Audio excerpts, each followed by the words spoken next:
Il-qofol ta' riforma proposta huwa li permezz ta' żvilupp jiġi sospiż b'mod awtomatiku meta jitressa appell.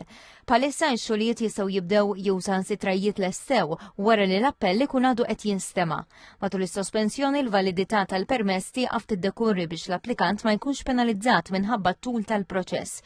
Fl-istess waqt ix-xogħol li jsir biksur ta' sospensjoni jitqis illegali u jista' jwassal għal avviż ta' waqfien jew ta' twettieq filwaqt li ma jkunx jista' jinħareġ ċertifikat ta' konformità. Il-proposti jistabilixxu wkoll termini għal proċess. Il-Tribunal irid isejjaħ l-ewwel seduta fi żmien 30 jum u jagħti d-deċiżjoni tiegħu fi żmien 6 xhur. Appell minn din id-deċiżjoni jista' jitressaq quddiem il-Qorti tal-Appell fi żmien 20 jum. Il-Qorti kollha 4 xhur biex tiddeċiedi b'estensjoni massima ta' xahrejn. Jekk il-Qorti tiċħad l-appell is-sospensjoni tintemm u l-iżvilupp ikun jista' jkompli. Jekk jintlaqa' il-permess jiġi revokat. Il-Qorti tista' wkoll tibgħat il-każ lura lit-Tribunal b'direzzjonijiet dwar il-punti ewlenin li għandu jiddeċidi.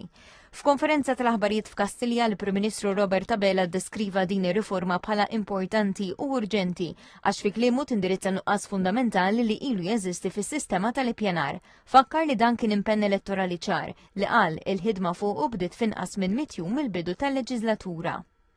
Dan huwa gvern illi r-riformi jibsin iżda li huma meħtieġa s-soċjetà tagħna ma jaħrabx minnhom. Anzi, konna aħna katalisti ta' din ir-riforma, daħħalniha saħansitra fil-manifest elettorali, wedna wiegħed li se tkun waħda mill-ewwel riformi illi wettqu illum qegħdin hawnhekk ħalli dak illi wedna nimplementawh il-kelma li tajna lil Dr. Abela żied jgħid li riforma għandha toħloq bilanċ bejn id-dritt tal-appell effettiv u l-interessi ta' min ikun kiseb permess.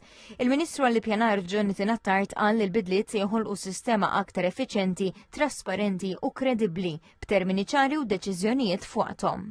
Meta ċittadin jappell għandu jkun jaf li l-vuċi tiegħu tista' tagħmel u għandha tagħmel differenza.